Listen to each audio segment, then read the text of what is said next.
पूर्व कैबिनेट मंत्री कमाल अख्तर साहब मेरे साथ बात करने के लिए। कमाल भाई, लगातार एसआईआर को लेकर लोगों के बीच जा रहे हैं। आज भी मुरादाबाद में कार्यक्रम था, किस तरीके से पार्टी ने काम किया और आप लगातार इसको लेकर मॉनिटरिंग कर रहे हैं, किस तरीके का काम रहा मुरादाबाद में एसआईआर?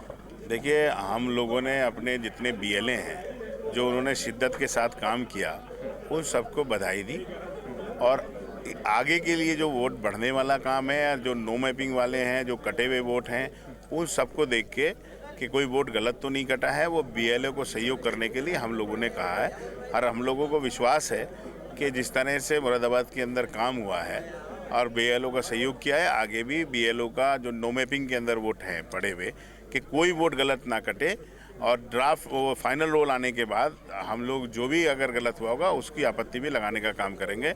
और सभी लोगों ने अच्छा काम किया है, और हमने अपील की कि जो लोग 18 वर्ष की आयु पूरी कर रहे हैं, जिनके पास प्रमाण पत्र हैं, वो अपना 6A फॉर्म भर के अपना नया वोट भी बनाएं। एसआईआर का काम चल रहा है, उसी बीच गोरखपुर में डिटेंशन सेंटर बनकर तैयार हो गया है, क्या कुछ सोचती है समाजवादी पार्टी? देखिए, मैं समझता नहीं कि डिटेंशन सेंटर किस लिए बनना है। अब ये तो सरकार को क्लियर करना चाहिए, सरकार की योजना है भाई, वो डिटेंशन सेंटर बनाती है या कोई चीज़ बनाती है। तो और जहाँ तक लोग कहते हैं कि साहब ये घुसपैठियों के लिए बनाए जा रहे हैं डिटेंशन सेंटर, तो अभी बिहार में एसआईआर हुआ, लेकिन वहाँ की सरकार ने ये कोई भी आंकड़े जारी नहीं किया कितने लोग ऐसे थे जो बाहर के रहने वाले थे जिन्हें डिटेंशन सेंटर भेजा गया और बाहर डिपोर्ट किया। तो मेरी निगाह में इन डिटेंशन सेंटर से अच्छा मुरादाबाद के अंदर अगर मेडिकल कॉलेज बन जाए तो मैं समझता हूँ जो मुरादाबाद की जनता है, जो ब्रास सिटी के नाम से मशहूर है, जो ब्रास का काम लाखों मजदूर करते हैं और ब्रास की काम करने की वजह से वो बीमारी की चपेट में भी आते हैं, उन्हें गरीब लोगों को इलाज नहीं मिल रहा।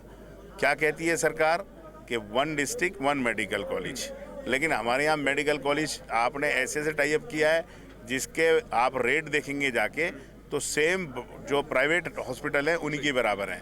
मेडिकल हमारा जो डिस्ट्रिक्ट हॉस्पिटल है उसमें इतनी जगह है, इतना स्पेस है, वही मेडिकल कॉलेज बन सकता है, और जगह भी है। तो डिटेंशन सेंटर की जगह अगर मेरी राय है सरकार मेडिकल कॉलेज मुरादाबाद को दे दे। सरकार जो ज़िले में है जहाँ मेडिकल कॉलेज नहीं बने हैं, जहाँ शिक्षा का इंतज़ाम कर दे और अच्छी सड़कों का इंतज़ाम कर दे, तो मैं समझता हूँ जनता को बड़ी राहत मिलेगी। लोकसभा चुनाव में 16 करोड़ लोगों ने मतदान किया था, वहीं 4 करोड़ जो है मतदाताओं की संख्या कम हुई है एसआईआर के बीच में। समय भी बढ़ाया गया है, प्रदेश सरकार भी इसको लेकर गंभीर है, आप भी लगातार इसको लेकर गंभीर है, क्या कुछ कहेंगे? देखिए, मैं पहले दिन से कह रहा हूँ कि जब उत्तर प्रदेश के अंदर सरकार चुनाव कराती थी या चुनाव आयोग चुनाव कराता था तो वो लोग बोलते थे, हम भी विपक्ष वाले एतराज़ करते थे कि जी 8 चरण में, 6 चरण में, 5 चरण में, यानी कि लोकसभा जैसा चुनाव 5-5 चरण के अंदर होता था। तो हम लोग सवाल करते थे साहब कि ये चुनाव इतने चरणों में क्यों हो रहा है? तो वो कहते थे उत्तर प्रदेश इतना बड़ा प्रांत है, एक साथ चुनाव नहीं होगा, हमारे पास अर्धसैनिक बल नहीं है, हमारे पास चुनाव कराने के लिए स्थानीय प्रशासन का सहयोग नहीं है, पुलिस का सहयोग नहीं है, तो हमें जो है इसके लिए वो जो हम चुनाव करा रहे हैं इसलिए ज़्यादा चरणों में करा रहे हैं। अब आप बताइए, 16 करोड़ वोटर 1 महीने में एसआईआर कर दोगे। उत्तर प्रदेश के कम से कम 50 बीएलओ ऐसे हैं जिन्होंने आत्महत्या कर ली प्रेशर से। तो ये 4 करोड़ वही वोट हैं जो बीएलओ के ऊपर 1 महीना में प्रेशर डाल के और लास्ट में उनसे कहा कि आप 100% वो दीजिए, और नो मैपिंग में वो वोट डाल दिए गए।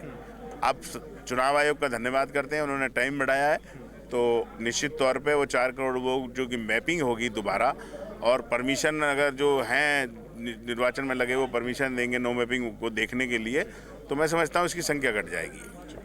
मेरे साथ बात करने के लिए कांठ विधायक पूर्व कैबिनेट मंत्री कमाल अख्तर थे, जिनके द्वारा एसआईआर को लेकर जानकारी दी है। शारिक सिद्दीकी, TV9 मुरादाबाद।